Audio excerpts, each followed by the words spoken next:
அனைத்து மாணவ நண்பர்களுக்கும் பெற்றோர்களுக்கும் சயின்ஸ் ஃபீடிங் சேனலின் இனிய வணக்கம். அன்பு நண்பர்களே, உங்களுடைய உயர்கல்வி மற்றும் வேலைவாய்ப்பு குறித்த விழிப்புணர்வு தகவல்களை நம்மளுடைய சேனலில் ரெகுலராக கொடுத்துட்ருக்கோம். கடந்த ஆண்டுகளில் பார்த்திங்கன்னா RTE 2009 என்று சொல்லக்கூடிய குழந்தைகளுக்கான இலவச மற்றும் கட்டாய கல்வி உரிமை சட்டம், அதன் அடிப்படையில் எப்படி தனியார் பள்ளிகளில் நுழைவு வகுப்புகளில் எப்படி சீட் வாங்கிறது அப்படிங்கிற அந்த தகவலை நம்ம கொடுத்துட்ருந்தோம். பலரும் பயனுள்ளதாக இருக்குது, நிறையா டவுட் கேட்டிருந்தீங்க. நம்மளும் முடிஞ்ச வரைக்கும் அதை கிளியர் பண்ணியிருந்தோம். அந்த வகையில் பார்த்திங்கன்னா இந்த கல்வியாண்டு, அதாவது 2024 மற்றும் 25ஆம் கல்வி ஆண்டுக்கான RTE என்று சொல்லக்கூடிய குழந்தைகளுக்கான இலவச மற்றும் கட்டாய கல்வி உரிமை சட்டத்தின் அடிப்படையில் எல்கேஜி மற்றும் ஃபஸ்ட்டு ஸ்டாண்டர்டில் ப்ரைவேட் ஸ்கூல்ஸில், அதாவது சிறுபான்மையற்ற தனியார் பள்ளிகளில் எப்படி அந்த அட்மிஷன்ஸ் வாங்கிறது அப்படிங்கிறதுக்கான தகவல், இது தொடர்புடைய அந்த பள்ளிக்கல்வி இயக்குனர் அவர்கள், அதாவது தனியார் பள்ளிகளுக்கான அந்த துறை மூலமாக நமக்கு ஒரு தகவல், ஒரு டீட்டெயில்டு ப்ரொசீஜர் கொடுத்துருக்காங்க. இந்த வருஷத்துக்கான RTE அட்மிஷன்ஸ் எப்படி நடக்க போகுது அப்படின்னு சொல்லி அந்த தகவல்களை நான் உங்களோட ஷேர் பண்ணிக்கிறதுல பெற்றோர்களே, இது உங்களுக்கு மிகவும் பயனுள்ளதாக இருக்கும். இது அப்டேட்டட் இன்றைக்கி நிலைமையில் உள்ளது. நாளை முதல் இதற்கான விண்ணப்ப பதிவு தொடங்க உள்ளதுனால இப்போது உங்களுக்கு ஞாபகப்படுத்தலாம்ங்கிறதுக்காக தான் இதை நான் இந்த வீடியோவை கொடுக்குறேன். இதில் பார்த்தீங்கன்னா RTE 2009 என்று சொல்லக்கூடிய குழந்தைகளுக்கான இலவச மற்றும் கட்டாய கல்வி உரிமை சட்டம், மாநில முதன்மை தொடர்பு அலுவலர் அவர் ஒரு ப்ரொசீடிங் கொடுத்துருக்காங்க. இதுபடி என்ன சொல்கிறாங்கன்னா, இந்த கல்வியாண்டுக்கான அந்த அட்மிஷன்ஸு எப்பப்போ அந்த ப்ரொசீஜர் நடக்க போகுது அப்படிங்கிறது, இதில் ஒவ்வொரு கட்டத்துக்கும் என்னென்ன சான்றிதழ்கள் தேவை, என்ன ப்ரொசீஜர் அப்படிங்கிறது நம்ம பிடிஎஃபாகவே உங்களுக்கு அவங்க கொடுத்தது அப்படியே கொடுத்துருக்கோம். நீங்கள் டீட்டெயில்டாக கூட பார்த்துக்கலாம். முக்கியமான தகவல்களை நான் உங்களோட ஷேர் பண்ணிக்கிறேன். இது வெளிப்படைத்தன்மையோடு நடக்கணும் அப்படிங்கிறத கல்வித்துறை மிகவும் உறுதிப்படுத்தியிருக்காங்க. இந்த RTE படி அட்மிஷன் கொடுப்பதற்கு முதல் நிபந்தனை அவங்க என்ன கொடுக்குறாங்கன்னா, அந்த குறிப்பிட்ட மாணவரோட வசிப்பிடம், அருகாமையிடம் 1 கிலோமீட்டர் சுற்றளவுக்குள் இருக்கணும். அந்த ஸ்கூல்லேருந்து அந்த பையனோட வசிப்பிடம் 1 கிலோமீட்டர் சுற்றளவில் இருக்கிறதுக்கு தான் முன்னுரிமை தராங்க.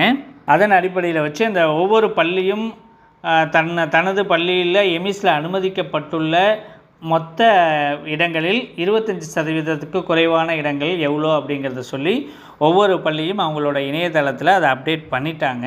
இந்த RTEயோட இணையதளத்தில் அதில் நமக்கு எவ்வளோ சீட் கிடைக்கும், allotted seats displayed in school note board, அந்த தகவல்களை ஒவ்வொரு பள்ளியும் தங்களோட அறிவிப்பு பலகையிலையும் வெளிப்படுத்தியிருக்காங்க.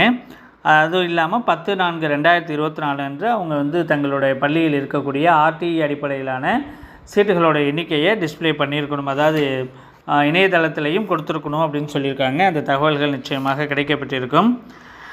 இதைத் தொடர்ந்து பெற்றோர்கள் தங்களுடைய விண்ணப்ப பதிவினை மேற்கொள்வது நாளை முதல் தொடங்குகிறது. இதோட டேட் பார்த்திங்கன்னா, நீங்கள் 22/4/2024, அதாவது நாளை திங்கட்கிழமை முதல் 20/5/2024 என்கிற மே 20ஆம் தேதி வரை இந்த விண்ணப்ப பதிவுகளை இணைய வழியில் மேற்கொள்ளலாம். இதற்கான வெப்சைட்டு பார்த்திங்கன்னா rte.tnschools.gov.in. நான் உங்களுக்கு நம்ம வீடியோவில் கொடுக்குற பார்க்கலாம். நீங்கள் rte.tnschools.gov.in அப்படிங்கிற இணையதளத்தில் போய் நீங்கள் நாளையிலேருந்து 22ஆம் தேதியில் ஏப்ரல்லேருந்து மே 20ஆம் தேதி வரைக்கும் உங்களுடைய விண்ணப்ப பதிவுகளை, உங்கள் குழந்தைகளுக்கான விண்ணப்ப பதிவுகளை மேற்கொள்ளலாம். எங்கே சார் பண்ணலாம் அப்படின்னா, அந்த வெப்சைட்டில் நீங்கள் எங்கேருந்து வேணால் பண்ணலாம். ஆனால் இதற்கான சிறப்பு ஏற்பாடுகளை பள்ளிக்கல்வித்துறை ஒவ்வொரு மாவட்டத்திலும் இருக்கக்கூடிய CEO office, DEO office, DEO private school, BO என்று சொல்லக்கூடிய வட்டார கல்வி அலுவலர் அலுவலகம், அப்புறம் CRC என்று சொல்லக்கூடிய ஒருங்கிணைந்த வட்டார வள மையங்கள், இந்த இடங்களில் எல்லாத்துலேயும் அதுக்காக பிரத்யேகமாக தமிழக அரசால், பள்ளிக்கல்வித்துறையால் இந்த விண்ணப்ப பதிவேற்றங்கள் செய்வதற்காக சிறப்பு ஏற்பாடுகள் செய்யப்பட்டுள்ளது. அதற்கு தேவையான அனைத்து டூல்ஸும், தேவையான டெக்னீஷியன்ஸ், கம்ப்யூட்டர் இயக்கக்கூடியவர்களோட ஒரு முறையான நிர்வாக அமைப்பு அங்கே இருக்குது. நீங்கள் இந்த மாதிரி இடங்கள் ஒவ்வொரு மாவட்டத்திலும் இருக்கக்கூடிய வட்டார கல்வி அலுவலகம், வட்டார வளமைய அலுவலகம், மாவட்ட கல்வி அலுவலகம், தனியார் பள்ளிகள், முதன்மை கல்வி அலுவலகம், அங்கே போனீங்கன்னா அதற்கான ப்ரொவிஷன்ஸ் இருக்குது. நீங்கள் அங்கேயே உங்களுடைய குழந்தையை சம்பந்தமான விண்ணப்பங்களை பதிவேற்றம் செய்து கொள்ளலாம் ஆன்லைனில். ரைட், இதை நீங்கள் எப்போ செய்யலாம் நான் சொல்லிட்டேன். நாளை முதல், அதாவது ஏப்ரல் 22ஆம் தேதியிலேருந்து மே 20ஆம் தேதிக்குள்ளே உங்களுடைய விண்ணப்ப பதிவேற்றங்களை மேல் செய்யணும். ரைட், இது பிறகு என்ன செய்யப்படுதுன்னா, சம்மந்தப்பட்ட துறை அதிகாரிகளால் ஸ்க்ரூட்டினைஸ்டு பண்ணுறாங்க, அது கூர்ந்தாய்வு செய்கிறாங்க. இதுக்கு என்னென்ன சர்டிஃபிகேட்ஸ் வேணும் இந்த அப்ளை பண்ணுறதுக்கு அப்படின்னு பார்த்தீங்கன்னா, பர்த் சர்டிஃபிகேட்ஸ், உங்களுடைய குழந்தையோட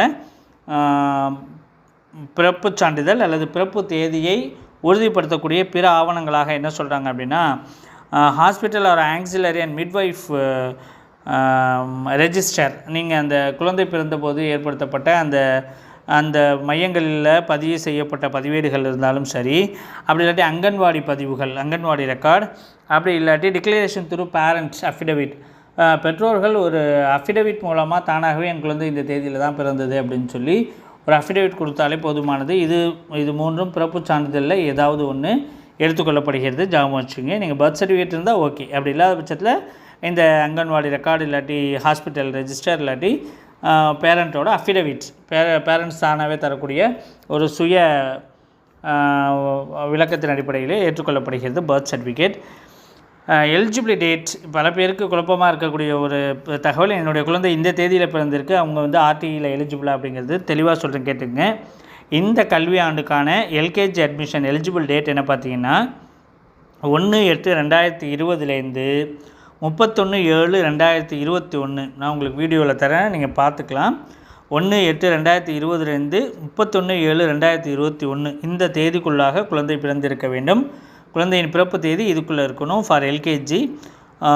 ஃபஸ்ட்டு ஸ்டாண்டர்டுக்கு என்னென்னு பார்த்தீங்கன்னா 1/8/2018 31/7/2019 இந்த தேதிக்குள் பிறந்திருக்கும் குழந்தைகள் இந்த கல்வியாண்டிற்கான ஆர்டிஇ 2019 அட்மிஷனுக்கு தகுதியானவர்கள் அப்படின்னு சொல்லப்பட்டிருக்கு. இந்த தேதிகளை மிக தெளிவாக பார்த்துக்குங்க. இது பல பேருக்கான குழப்பமான கேள்வியாக நம்ம சேனலில் பலமுறை வந்திருக்கு.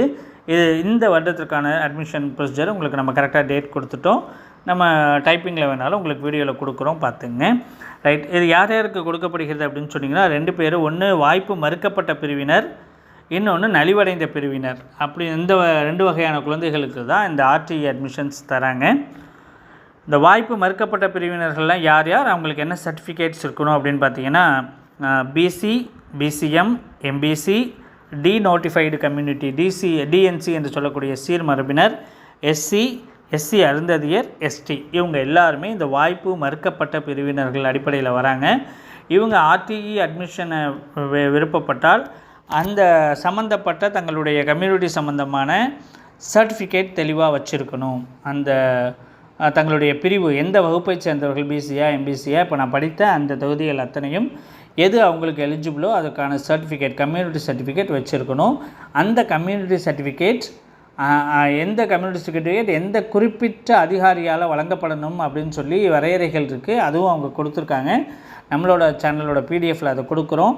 எந்த கம்யூனிட்டியாக இருந்தால் யார்கிட்ட சர்டிஃபிகேட் வாங்கணும், யார் அந்த காம்பிடென்ட் அத்தாரிட்டி, தாசில்தாரா, ஜோனல் தாசில்தாரா, ஆர்டிஓவா, இது மாதிரி பல ரேங்கில் இருக்காங்க. ஒவ்வொரு கம்யூனிட்டி சர்டிஃபிகேட் கொடுக்கறதுக்கும் அந்த குறிப்பிட்ட அதிகாரிகளால் வழங்கப்பட்ட சான்றிதழ்கள் மட்டுமே ஏற்புடையதாக இருக்கும். அதனால் அதை நீங்கள் தெளிவுபடுத்திக்கிங்க. நம்ம வீடியோ பெருசாக போகுங்கிறதுனால அதை நான் கொடுக்கல. நீங்கள் டவுட் இருந்தால் கொஸ்டினரில் கேளுங்க, நான் உங்களுக்கு கமெண்ட் பாக்ஸில் ஆன்சர் பண்ணுறேன். அப்படி இல்லாட்டி அவங்க கொடுத்த அந்த பிடிஎஃப் எல்லாமே நம்மளோட வீடியோஸில் நான் உங்களுக்கு அப்டேட் பண்ணியிருக்கேன், நீங்கள் பார்த்துக்குங்க. ஓகே. 2வது வாய்ப்பு மறுக்கப்பட்ட சிறப்பு பிரிவினர், ஸ்பெஷல்.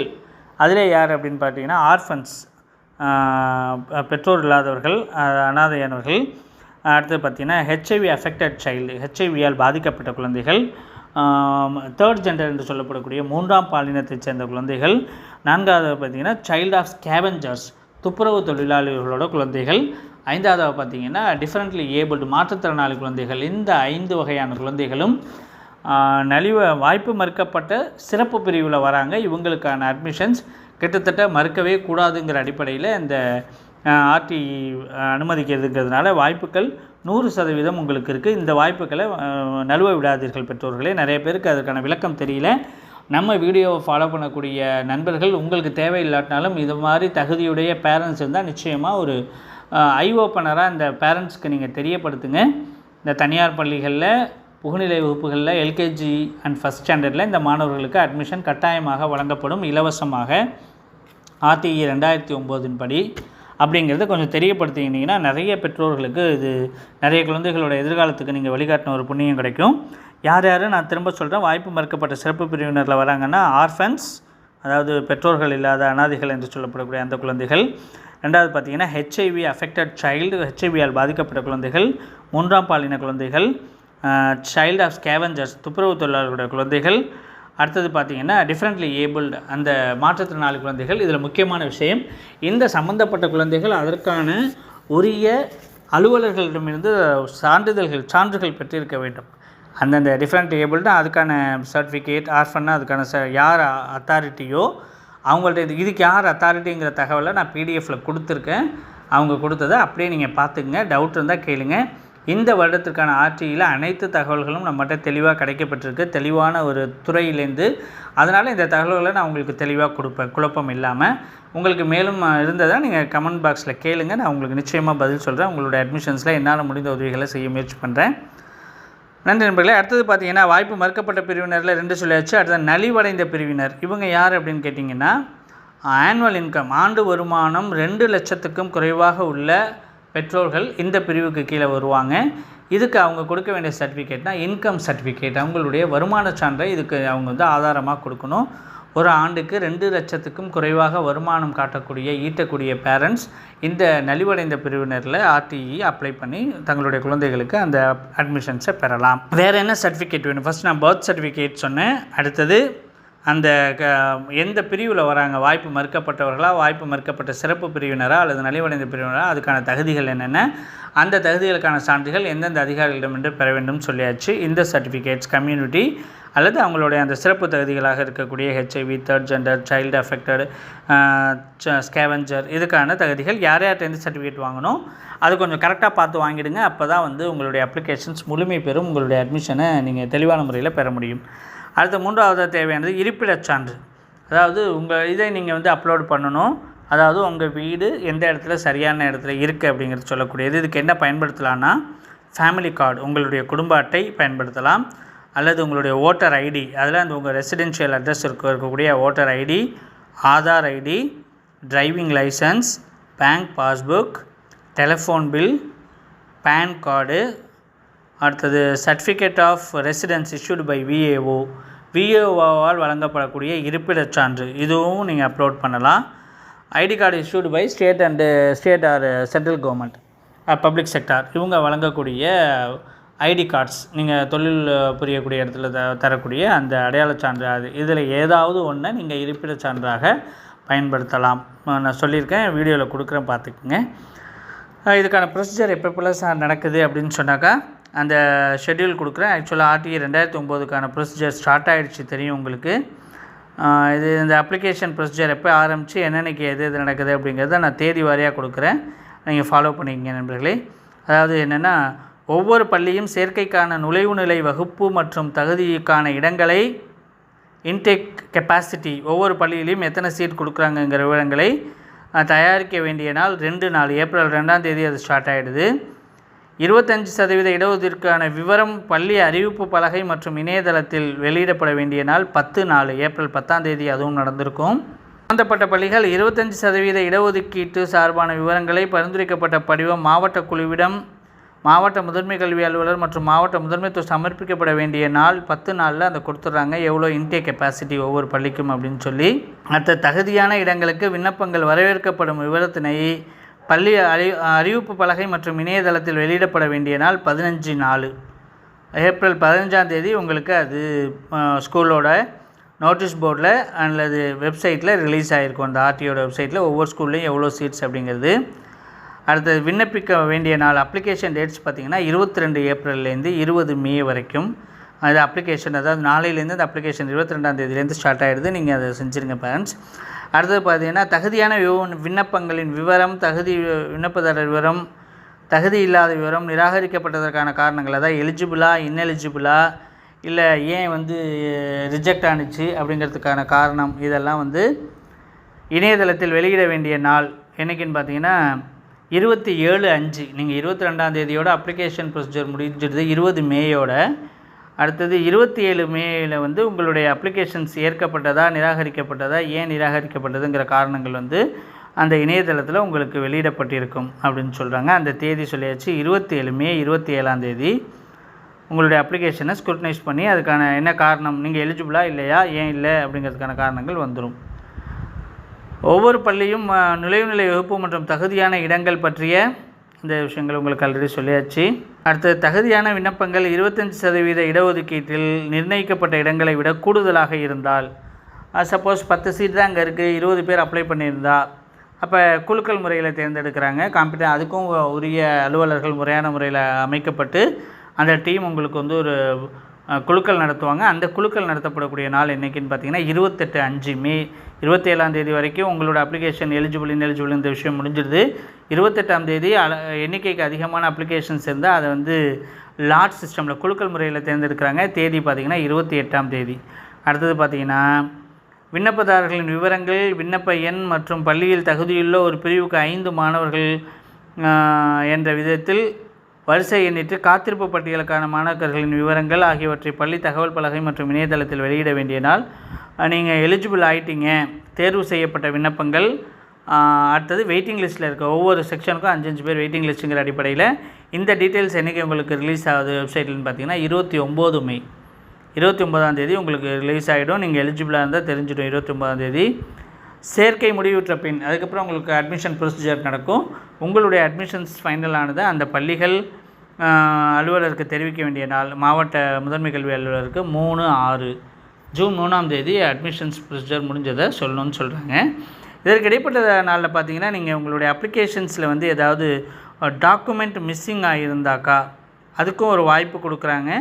அந்த குறிப்பிட்ட தேதியில் வந்து உங்களுடைய டாக்குமெண்ட்டில் இது மிஸ் ஆகிருக்கு அப்படின்னு சொல்லி உங்களுடைய தகவல்கள் அதில் கொடுத்துருவாங்க. இந்த தகவல்கள் எல்லாமே நீங்கள் எலிஜிபிள் இன்எலிஜிபிள் மிஸ்ஸிங் டாக்குமெண்ட்டுங்கிறது எல்லாமே நீங்கள் கொடுத்துருக்க அந்த ஃபோன் நம்பரில் உங்களுக்கு எஸ்எம்எஸ்ஸாக வந்துடும். தொலைபேசி மூலமாக உங்களுக்கு குறுஞ்செய்தி தகவல்களாக எல்லா தகவல்களும் தெரியப்படுத்தணும்னு சொல்லியிருக்காங்க.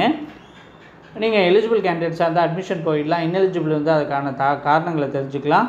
மிஸ்ஸிங் டாக்குமெண்ட்டாக இருந்தால் அதுக்கு அவங்க குறிப்பிட்ட தேதி கொடுத்துருக்காங்க. அந்த தேதிக்குள்ளே உங்களுடைய அந்த என்னென்ன அப்ளிகேஷன்ஸ் குறையுதோ அந்த மிஸ்ஸிங் டாக்குமெண்ட்ஸை நீங்கள் கொண்டு போய் ப்ரொடியூஸ் பண்ணிட்டீங்கன்னா அவங்க திரும்ப அதில் ஸ்க்ரூட்டினி பண்ணி எலிஜிபிளாக இல்லையான்னு சொல்லிவிடுவாங்க. ஆக இதற்கான தெளிவான தேதிகளையும் நாம் உங்களுக்கு பிடிஎஃபாக கொடுக்குறோம்.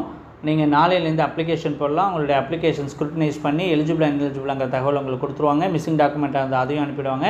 என்ன டாக்குமெண்ட் தேவையோங்கிறத அனுப்பிடுவாங்க. அதை நீங்கள் திரும்ப ரீப்ரொடியூஸ் பண்ணி உங்களுடைய அட்மிஷனை எலிஜிபிள் பண்ணிக்கலாம். இதுதான் நண்பர்களே இதில் முக்கியமான தகவல். இந்த தேதிகளை நல்லா தெரிஞ்சு வச்சுக்கோங்க. தேவையான சான்றிதழ்களை தகுதியான அதிகாரிகளிடமிருந்து பெற்று முறையாக வைத்துக்கொள்ளுங்கள். வச்சுக்கிட்டு நீங்கள் அப்ளை பண்ணலாம். அப்ளை பண்ண பிறகு நீங்கள் ஃபாலோ பண்ண இந்த இணையதளத்தில் rte.tnschools.gov.in என்கிற இணையதளத்தில் தொடர்ந்து நீங்கள் ஓப்பன் பண்ணி பார்த்துட்ருங்க. உங்களுக்கான எலிஜிபிலிட்டி எல்லா காரணங்களும் மிஸ்ஸிங் டாக்குமெண்ட் இருந்தால் அதுக்கான காரணங்கள் அது ப்ரொடியூஸ் பண்ணுறதுக்கு 2 days கொடுத்துருக்காங்க. இது எல்லாத்தையும் நீங்கள் சரியாக ஃபாலோ பண்ணுங்கள் நண்பர்களே. அந்த அடிப்படையில் உங்களுக்கு முன்னுரிமை அடிப்படையிலையோ அல்லது குலுக்கல் முறையிலேயோ அல்லது காத்திருப்பு பட்டியல் வழியிலாகவோ ஏதோ ஒரு முறையில் உங்களுக்கான வாய்ப்புகள் நிறைய இருக்குது. அதனால் அந்த தனியார் பள்ளிகளில் படிக்கக்கூடிய எல்கேஜி மற்றும் ஃபஸ்ட்டு ஸ்டாண்டர்டுக்கான வாய்ப்பு கிடைக்கக்கூடிய அந்த மாணவர்களுக்கு தெரிந்த நண்பர்கள் தயவுசெய்து அவர்களுக்கு ஒரு வழிகாட்டுதலாக இந்த விஷயங்களை சொல்லி அனுப்புங்க. ஒரு வழிகாட்டுதல் மிகப்பெரிய உதவியாக இருக்கும். நிறைய குழந்தைகளோட எதிர்காலத்தை கட்டமைக்கிறதுல நம்மளோட பங்களிப்பும் இருக்கும் அப்படின்னு நினைக்கிறேன். இந்த வீடியோ பெருசாக ஆனாலும் மிக முக்கியமானதுங்கிறதுனால நான் கண்டினியூஸாக இந்த வீடியோவை கொடுத்துருக்கேன். இனியும் தனிப்பட்ட தகவல்கள் வேறு வேணும்னா தேவை இருந்தால் நம்ம வீடியோ கொடுப்போம். அப்படி இல்லாட்டி கமெண்ட் பாக்ஸில் நீங்கள் கேளுங்க. நிச்சயமாக எனக்கு தெரிந்த தெளிவான உறுதிப்படுத்தப்பட்ட தகவல்களை நான் உங்களுக்கு சொல்கிறேன். நாளையிலேருந்து அப்ளிகேஷன் ப்ரொசீஜர் ஸ்டார்ட் ஆகிறதுனால நீங்கள் அந்த அப்ளிகேஷன் ப்ரொசீஜரை ஃபாலோ பண்ணுங்கள். பேரண்ட்ஸ், உங்களுடைய குழந்தைகளின் எதிர்காலம் நன்றாக அமைவதற்கு, அந்த மாதிரி பள்ளிகளில் சீட் கிடைப்பதற்கு எங்களுடைய சேனலின் வாழ்த்துக்கள். எங்களுடைய சேனலை கண்டினியூஸாக ஃபாலோ பண்ணிகிட்ருக்குங்க. கல்வி குறித்த, வேலைவாய்ப்பு குறித்த அனைத்து தகவல்களையும் தெளிவான முறையில் உறுதிப்படுத்தப்பட்ட தகவல்களை கமர்ஷியல் இல்லாமல் கொடுக்க முயற்சி பண்ணிகிட்ருக்கோம். அந்த அடிப்படையில் எங்களுடைய சேனலுக்கு தொடர்ந்து ஆதரவு கொடுத்து கொண்டிருக்கும் நண்பர்களுக்கு நன்றி. தேங்க்யூ ஃபார் வாட்சிங் திஸ் வீடியோ. இது வரைக்கும் சப்ஸ்கிரைப் பண்ணாதவங்க சப்ஸ்கிரைப் பண்ணுங்க. Thanks from science feeding channel.